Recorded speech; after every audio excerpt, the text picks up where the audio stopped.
Queridos amigos, senhoras, senhores, há pouco nós conversávamos ali baixinho, está chovendo, e eu dizia para Zé Lúcio, chove incessantemente as bênçãos de Deus sobre todos nós.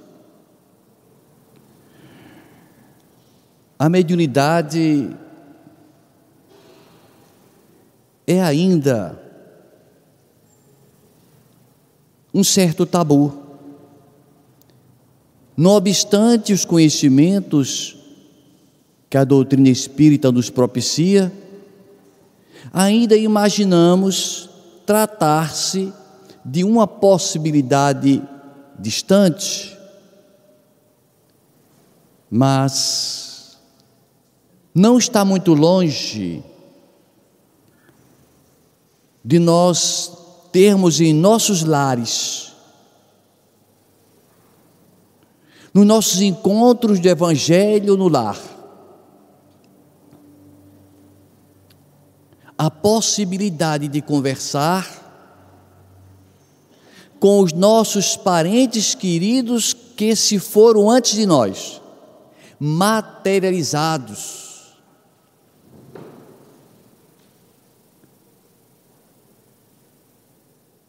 Imaginemos a seguinte cena: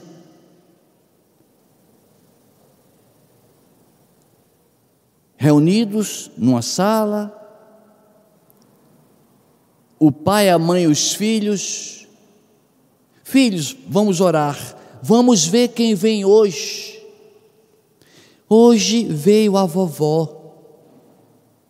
Forma-se uma névoa, ela se condensa, materializa-se, conversa, transmite os recados de onde ela vive, mata as saudades e depois evapora-se diante do olhar extasiado dos familiares. Esse dia não está distante. Não se trata de uma fantasia, é uma realidade próxima. A dificuldade maior encontra-se em nós mesmos. O problema maior é nosso. Embora a gente costume alegar que não veio dotado de mediunidade, que não percebe quase nada, que não sente, que não ouve, nós podemos garantir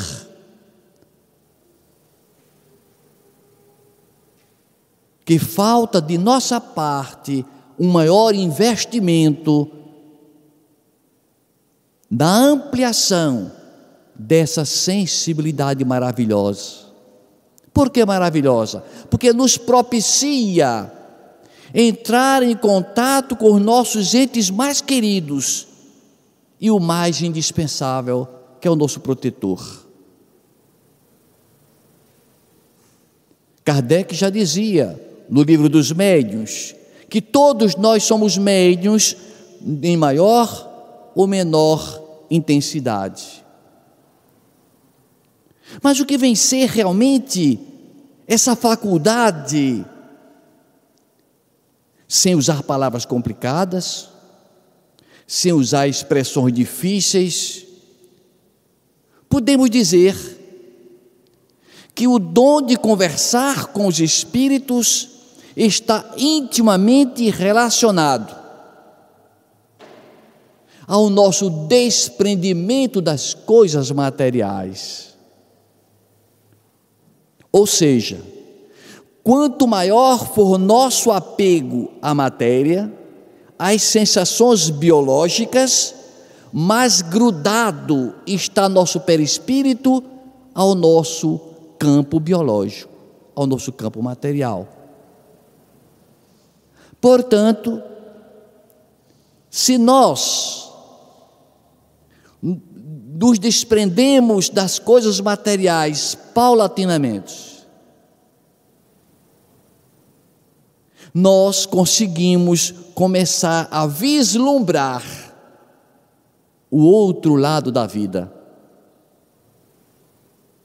É esse apego à matéria, esse apelo que a matéria nos faz e que nos prende para sentir o sabor, o olfato, as sensações físicas,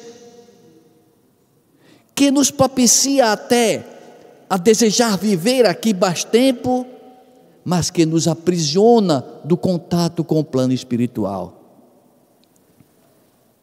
Quanto menos apegados às coisas do mundo, mais facilmente vislumbramos o plano sideral. E aí a gente começa a fazer esse processo conosco e começa a ampliar a intuição, a inspiração,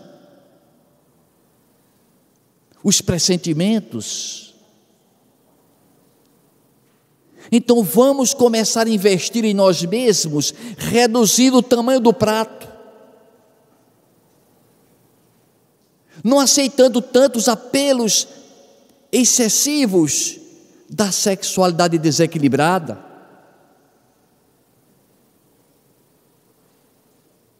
E aí a gente começa a perceber que nós, da atualidade, estamos com nossos implementos psíquicos a partir da epífise, lá no centro do nosso cérebro, muito mais dinâmico,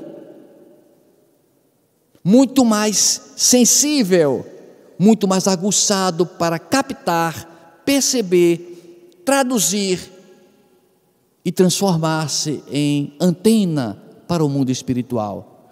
Hoje, muito mais do que antigamente. Manuseando a Bíblia Sagrada, celeiro de fenômenos mediúnicos, nós vamos nos deparar com centenas de casos, de fatos indiscutíveis de que o mundo espiritual é uma realidade, e que os espíritos podem se comunicar conosco, e que esta vida aqui, ela é importante como preparação nossa, da nossa individualidade para a nossa chegada nos planos maiores. Quando nós falamos que a Bíblia Sagrada é detentora de incontáveis fenômenos, de indiscutíveis comprovações desse intercâmbio, muitos não acreditam, outros criticam, dizendo que não é verdade. Mas nós percebemos que à medida que recuamos no tempo, as percepções do ser humano eram menores, então os fenômenos não eram tão intensos quanto são nos dias de hoje. Nós tivemos, há pouco tempo, há poucos anos, um Chico Xavier, com milhares de mensagens de parentes, consolando corações. Nós tivemos e temos ainda conosco Divaldo Pereira Franco, psicografando. Tivemos Raul Teixeira, temos o Fernando Bem, trazendo mensagens fantásticas. Temos ainda o mineiro Júlio Carvalho, recebendo psicografias fabulosas. Mas nós queremos aqui apontar que esse fenômeno de intercâmbio com o além está desde o tempo que o ser humano saiu das cavernas, e vamos encontrar e passar a nossa vista nas páginas douradas da Bíblia Sagrada. 1500 anos antes de Cristo, Moisés era detentor de grandes recursos mediúnicos, porque ele fora instruído no Egito em todo o saber. Ele conhecia a mediunidade como ninguém. Mas aqueles que acusam o espiritismo, de ser contrário à Bíblia, costuma apontar que Moisés proibira a evocação dos mortos. É um argumento respeitável, mas nós costumamos contra-argumentar. Se Moisés proibia que se evocasse os mortos, estava evidenciado que os mortos se comunicavam. Porque se os mortos não se comunicassem, não haveria necessidade dele proibi-los. Mas resta saber por que é que Moisés proibia evocar os mortos. A proibição do Moisés é uma proibição circunscrita às pessoas que evocavam os espíritos para atender interesses materiais. E aí sim, não é somente Moisés que proíbe, a doutrina espírita condena. Tanto é que para exercer a mediunidade, para fazer o curso de mediunidade, é preciso uma preparação psicológica, metodológica, um conhecimento da doutrina e da ética da doutrina para poder adentrar no campo da mediunidade, para não acontecer casos de obsessão. Moisés proibia sim, mas proibia somente os casos de pessoas que usavam a mediunidade para interesse pessoal. Quando alguém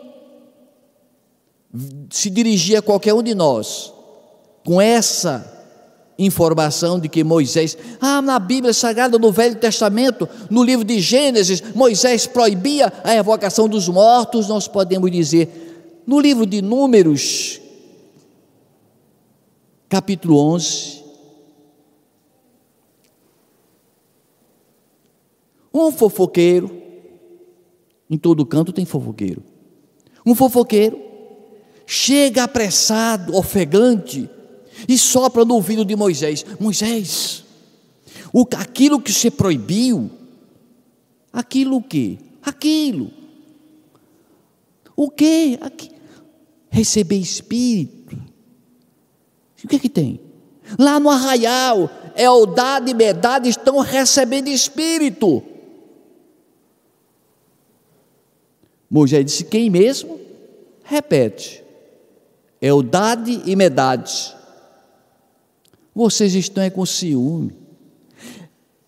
Eldade e Medade, eu os conheço, eles exercem essas suas faculdades honestamente. Vocês estão com ciúme. Oxalá que todo mundo fosse como Eldade e Medade.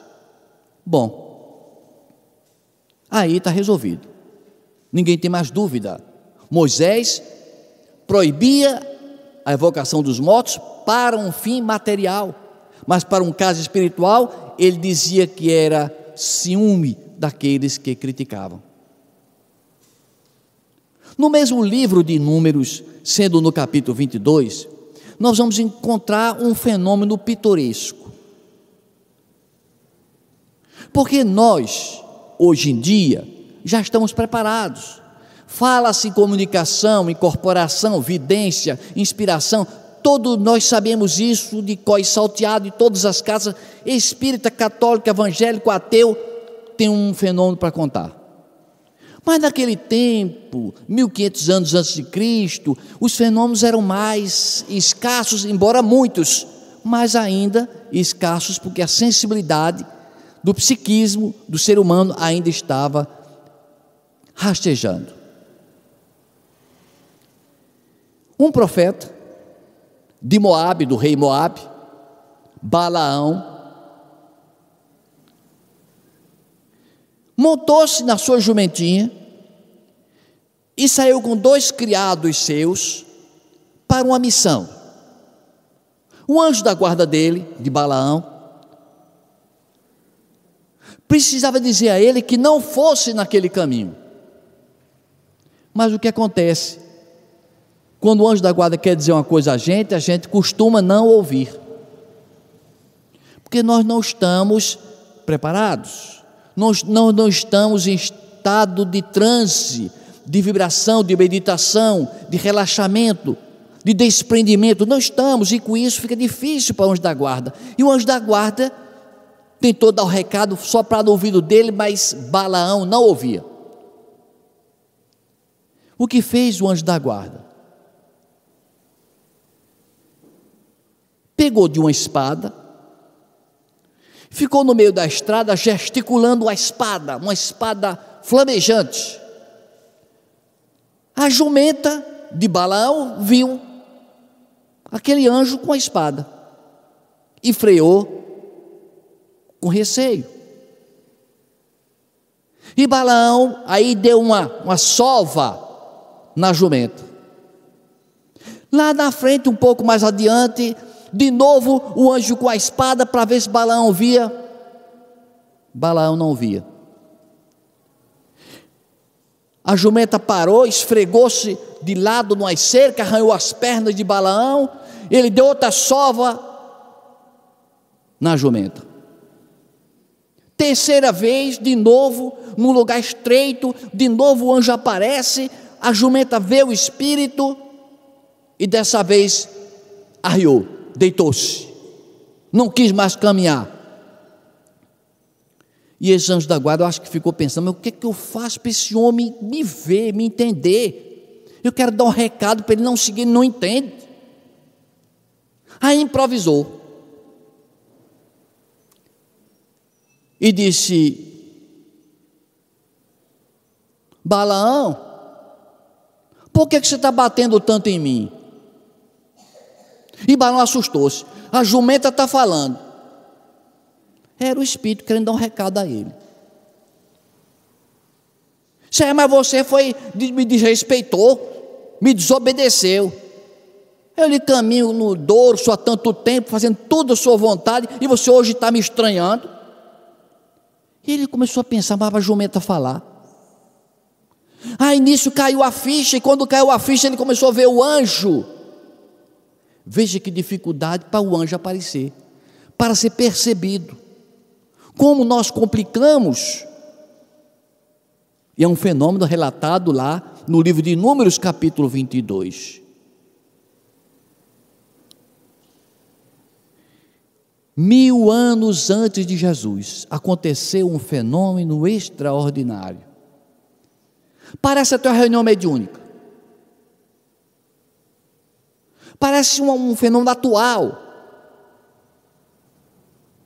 O rei Saul, amicíssimo de Samuel, um homem de bem, um inspirado de Deus, que ungia as pessoas que iriam ser rei, que ungiu Saul para ser rei do povo judeu, do povo hebreu, e que ele seguia os preceitos, os conselhos de Samuel, mas quis Deus que Samuel desencarnasse e o rei Saul ficou sozinho, sem seu grande amigo.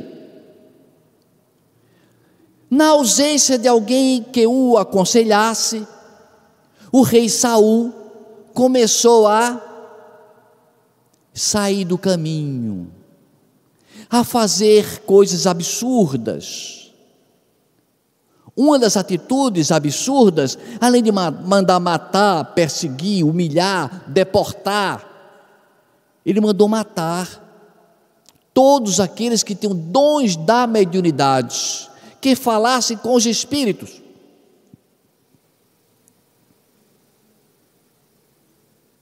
Passa-se o tempo e chegam os seus assessores de Saul. Nós estamos em maus lençóis. Mas como assim? Os filisteus estão prestes a nos invadir. A situação é delicada. Ele então tremeu e disse: se eu tivesse ao meu lado o meu grande ministro, o meu grande conselheiro Samuel, para tirar as dúvidas. Não tem nada. Eu vou procurar alguém que conversa com os espíritos para tentar falar com ele, para pedir algum conselho. Mas aí os assessores disseram: mas rei Saul, o senhor está esquecido que o senhor mandou matar todos que tinham esses dons da mediunidade? Todos esses medianeiros? Senão, mas eu estou precisando tanto, a necessidade é tamanha, procurem para ver se algum desses escapou. Até que alguém chega para Saul, o rei Saul, diz: olha, tem uma mulher numa cidadezinha aqui próxima, que é uma médium extraordinária, que conversa com os espíritos, mas que é muito discreta, e por isso não foi percebida e não foi morta pelo Senhor. Deram o endereço ao rei, e o rei então vestiu-se com uma roupa escura, com capuz, disfarçou-se, munido de um archote, saiu à noite para ir conversar com essa médium, para falar com Samuel, o seu grande amigo. Localiza a casa, bate. A mulher se levanta com aquele lampião aceso e pergunta: quem é? É um amigo. O que é que você deseja? Eu queria conversar com um amigo que já se foi. Você está querendo jogar uma verde para colher uma madura? Você está querendo me prender? Está querendo me matar? O rei Saul matou todo mundo. Eu não falo com espírito, não. Com medo. Mas ele bateu na porta insistentemente: abra por caridade, é um caso de vida e morte, eu preciso falar com uma pessoa muito querida, eu juro à senhora que o rei Saul não vai fazer nada com a senhora. Era o rei Saul. Ela se compadece porque ele estava chorando. Ela abre a porta, ele entra, tremia, pediu que ele sentasse um pouco. Ele disse: olha, o dia todo eu estou em prantos, em desespero, passei o dia todo, nem água tomei, não comi, estou em jejum, estou agoniado, preciso falar. Disse: falar com quem? Falar com Samuel. Fica em oração. Ele ficou em oração. Isso está relatado no livro de 1 Samuel, capítulo 28, Velho Testamento. Então, de repente, ela começa a descrever para ele, para o rei: olhe, o espírito, estão chegando muitos espíritos iluminados, verdadeiros deuses, e dentre eles destaca-se um. Diga como é ele. Ela diz para o rei: o senhor está me enganando, né? Ele está me dizendo que o senhor é o rei Saul disfarçado. Uma comprovação que o fenômeno era autêntico. Mas ele implora, ajoelha-se: deixa eu conversar com ele. Eu já jurei para a senhora que não vai lhe acontecer nada de mal. Eu lhe garanti, não vai acontecer. Então Samuel começa a conversar com Saul: meu amigo Saul, eu que lhe ungi rei, sou franco em lhe dizer que o seu reinado está no final, porque você fugiu dos desígnios divinos, se distanciou das leis divinas, praticando o mal. O rei já estava fraco, com fome e com sede, apreensivo. E pergunta: mas Samuel, e a situação está ruim assim? Bem, para mim nem tanto, mas para você, como assim? Amanhã você e seus filhos estarão comigo. Ele caiu para trás, desmaiou. Foi uma notícia não muito agradável. E realmente no dia seguinte, os filisteus invadiram e eles todos morreram e foram prestar contas a Deus.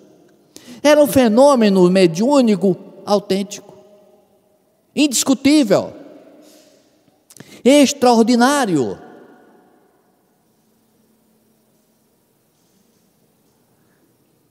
O profeta Elias, que viveu 900 anos antes de Jesus, ele era um defensor das coisas sagradas, das coisas de Deus, um defensor tão bravo, que não media esforços para preservar aquilo que era divino, e naquele excesso, naquela sua empolgação, ele desafiou os seguidores do Deus Baal, e como naquele embate, nas orações que ele fez, materializou-se fogo do céu e consumiu a lenha, provando que o Deus verdadeiro é o Deus Jeová, o Deus único. E como os seguidores de Baal dissessem para ele: mesmo assim nós não acreditamos no seu Deus, ele se enfureceu e matou 450 profetas de Baal no ribeiro de Quizon. E nós sabemos do resto da história. Ele reencarna 900 anos depois com o nome de João Batista e morre degolado por ordem de Herodes para pagar seu crime. Esse mesmo Elias, após matar os profetas de Baal, a ficha caiu, porque seu anjo da guarda disse: mas Elias, você está defendendo as coisas de Deus para matar? Você cometeu um crime grave. Agora, para preservar a sua vida, tem que fugir. Fuja da cidade, pois senão o rei Acabe e Jezabel, sua esposa, vai mandar matá-lo, porque eles são adoradores do Deus Baal. E então aconteceu de Elias fugir, em desespero, pelas estepes secas, subindo e descendo montanhas, se escondendo em grutas, até que ele percebeu que estava exausto, faminto, sedento e não tinha mais mantimentos. Caiu junto de um rochedo, numa sombra, em sono profundo. Quando acorda com alguém tocando-lhe no ombro, Elias, ele acorda. Quem é? Sou seu anjo protetor. Eu vim lhe trazer comida e água fresca. Você está exausto, tudo por conta dos seus excessos. Eu fiz um foguinho, esquentei o pão, eu fiz agora. O anjo fez pão assado na hora. Fenômeno de efeitos físicos extraordinário. Ele se fartou, tomou bastante água e seguiu o seu caminho.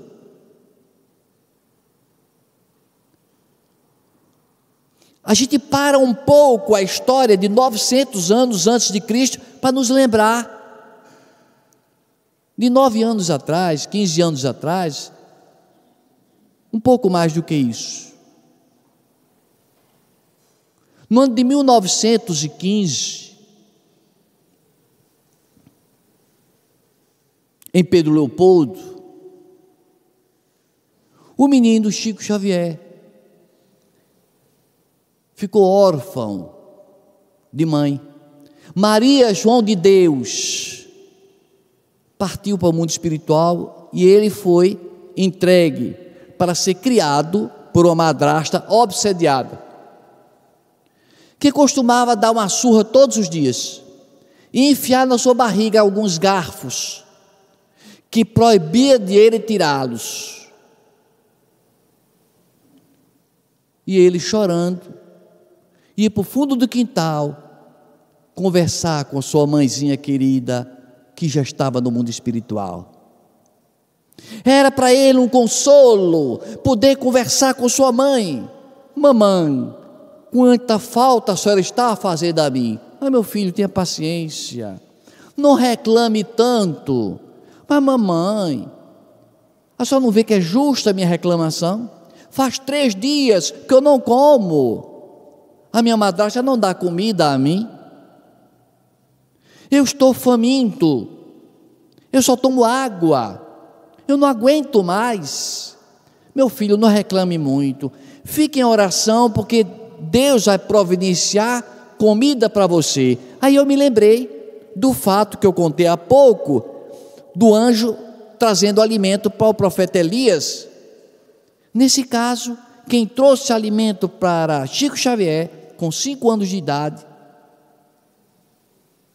foi um cachorro, um cão de rua, que chega junto dele, com a cauda abanando de alegria e trazendo na boca um jatobá.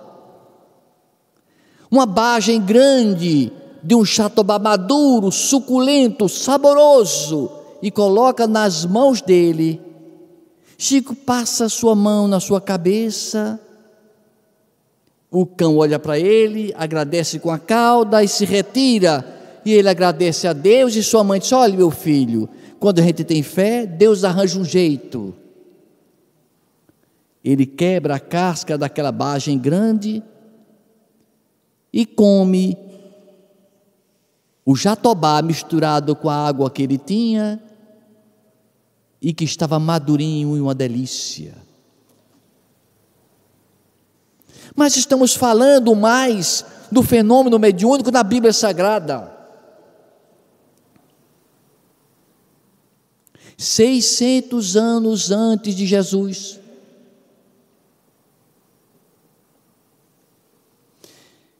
o filho de Nabucodonosor, Belsazar, era um rei irresponsável, gostava de festas, de excessos, não estava interessado nas coisas espirituais. E nós sabemos, como a princípio comentamos, quanto mais apegado às coisas materiais, menos mediunidade temos, e mais sujeitos a influenciações de obsessores. E Belsazar, então, certo dia, fez uma grande festa, um grande banquete no seu palácio, e convidou 1000 pessoas, das mais importantes autoridades. Convidou dançarinas, formosas, musicistas, petiscos e vinho, fartos vinhos, para que todos se deliciassem. E quando ele estava tomado de embriaguez, ele lembra-se de seu pai Nabucodonosor, que trouxera do templo de Jerusalém, do templo sagrado, os cálices sagrados de ouro e de prata, que nós espíritas sabemos que não tem valor espiritual. Mas os espíritos que tomavam conta do templo não sabiam disso. E que tomavam conta do templo, tomavam conta também das taças, dos cálices. Ai daquele que tocasse num cálice daquele. Mas o rei Belsazar mandou trazer todas aquelas taças e mandou oferecer para todos se deliciarem, como que humilhasse o poder espiritual, com aquela sua arrogância.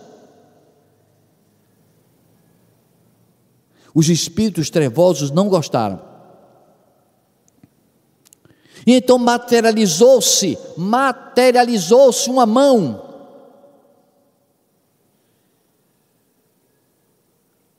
que possuído de um lápis, de uma caneta, de um objeto, escreveu na parede, junto ao candelabro, a frase Mene, Mene, Tekel, Upharsin. Quando ele viu aquela mão se formando, se materializando, a princípio esfumaçada e depois nítida a mão, e o letreiro ficou lá registrado para sempre, e ele sentiu que era para ele aquele recado. O rei começou a tremer, e os joelhos batiam um no outro, as mãos trêmulas, e Belsazar convida os sábios da corte para interpretar, para traduzir o significado daquela frase, que ele sabia que era dirigido a ele, e ninguém sabia interpretar, até que trouxeram à sua presença Daniel. Daniel vem para interpretar. E Daniel, quando chega, ele promete: se você interpretar o que está escrito aí nessa parede, que foi escrito por essa mão misteriosa. Abrindo parêntese, aqui para nós, como é que a pessoa abre a boca para dizer que não, na Bíblia não tem fenômeno mediúnico nenhum? Não tem fenômeno mediúnico. Mas vamos continuar a história. Então, quando ele se apresenta diante do rei Belsazar, o rei atordoado diz assim: Daniel, se você conseguir traduzir o que tem dizendo aí, eu vou lhe dar um cordão de ouro, uma capa vermelha, e você vai assumir o terceiro posto mais importante do reino. Ele disse: eu não quero nada em paga do que eu vou revelar, nada.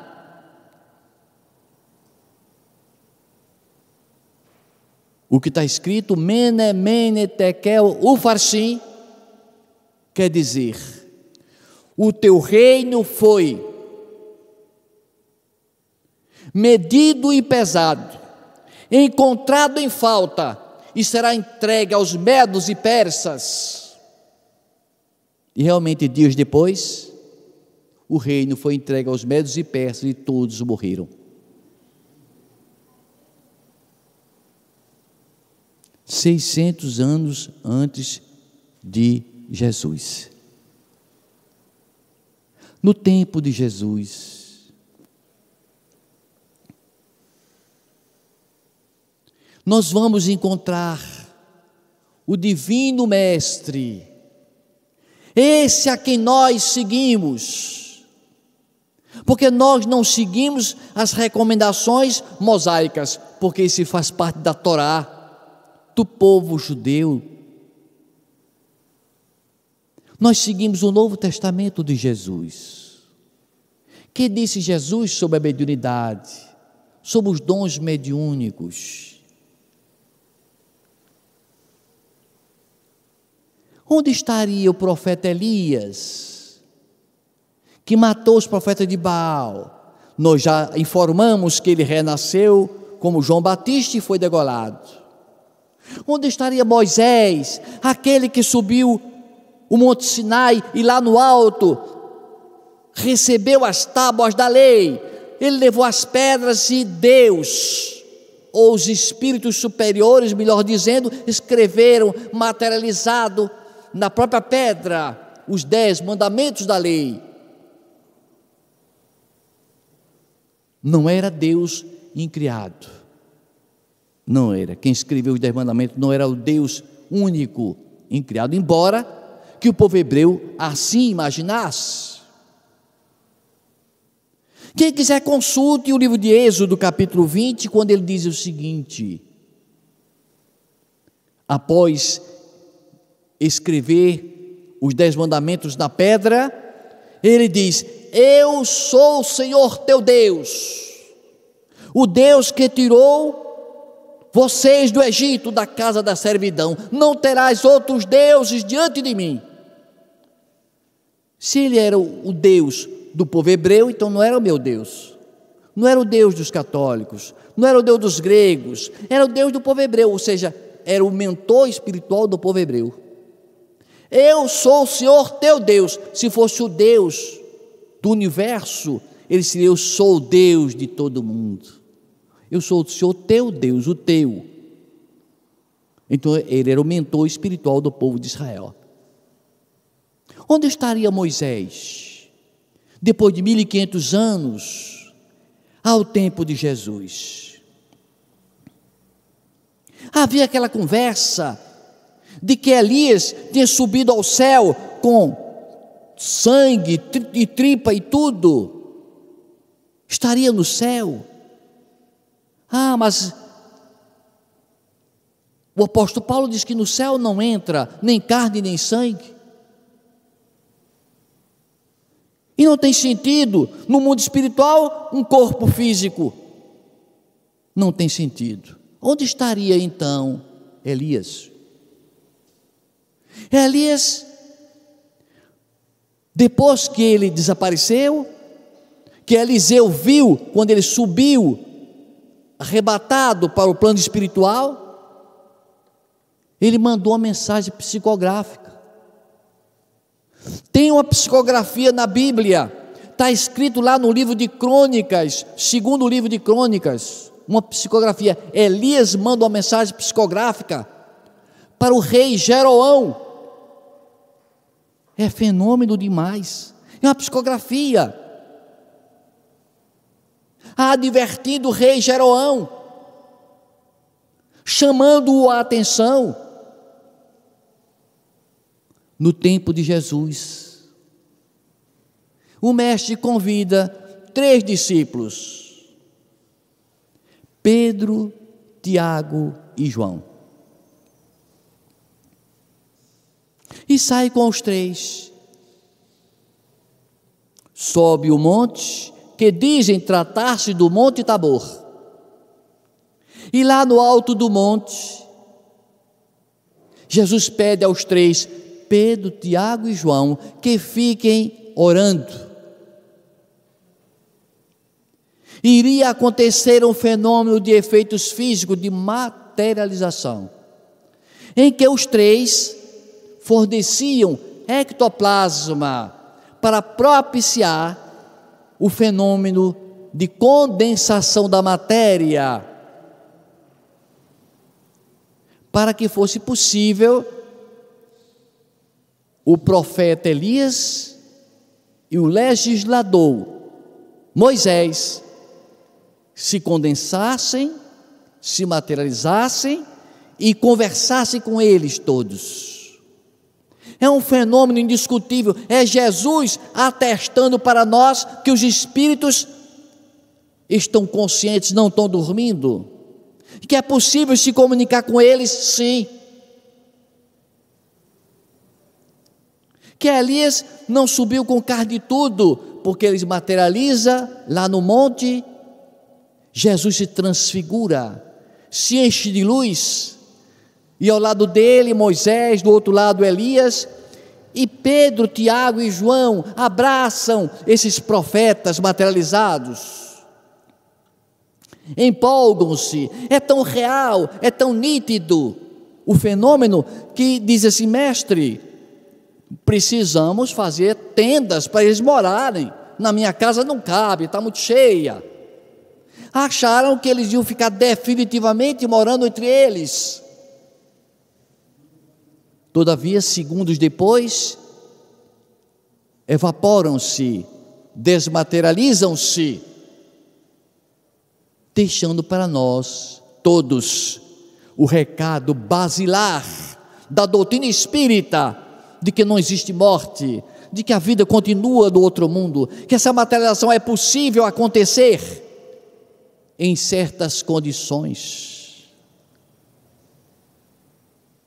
O apóstolo Paulo, na sua epístola aos Coríntios, ele diz uma frase que não deixa qualquer dúvida para nenhum de nós: a manifestação dos Espíritos é concedida a cada um visando um fim proveitoso. Meu Jesus, que coisa boa!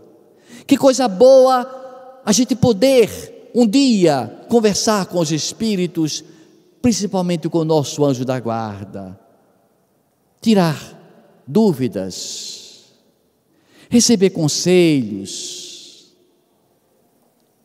Certo é que na atualidade nós temos uma epífise muito mais sutil, muito mais propícia para o fenômeno do psiquismo. O que falta em nós é convergir nossa atenção para o lado da espiritualidade, é nos desapegar das coisas densas da carne, dos instintos grosseiros, é nos dedicarmos ao amor, é praticarmos o bem, é nos aproximarmos mais de Deus, é orarmos mais, porque aí está o recurso do intercâmbio entre os dois planos. É possível, sim, conversar com o mundo espiritual. Não tardará e nós faremos nossas reuniões em nossos lares. As preleções, num futuro não muito distante, algumas delas se darão por espíritos convidados. Quem vai falar hoje? Os Anderes? Não. É Chico Xavier, que veio do mundo espiritual falar diretamente para nós e materializar-se aqui para nós.